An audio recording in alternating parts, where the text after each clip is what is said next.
बिस्मिल्लाहिर्रहमानिर्रहीम। अस्सलाम वालेकुम व्यूवर्स। आज मैं आप लोगों के साथ एक high protein milk shake recipe share करूंगी। ये heavy loaded milk shake recipe fibre, protein और मिनरल्स ओमेगा 3 से भरपूर है। सबसे पहले हम डालेंगे दूध डालने के बाद मैंने 6 अदद खजूरें गुठली निकाल के वो डाल दी हैं। अब मैं इसमें डाल दूँगी बादाम आप जितने मर्ज़ी ले लें। उसके लिए खजूर, बादाम, ये चीनी वगैरह जो भी आप इसमें डालें वो अपने टेस्ट के हिसाब से डाल सकते हैं, ठीक है। बादाम डाल दिए हैं। अब मैं इसमें डालूँगी चीनी भी मैंने ये 1 गिलास के हिसाब से डाली है। आप लोग अपने टेस्ट के हिसाब से ज़्यादा कम कर सकते हैं। अब आइस क्यूब डालूँगी।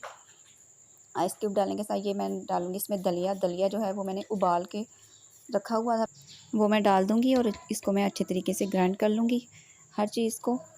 तो ग्राइंड करने के बाद ये इसकी फ़ाइनल लुक। मेरे चैनल को सब्सक्राइब करना मत भूलिएगा। अल्लाह हाफ़िज़।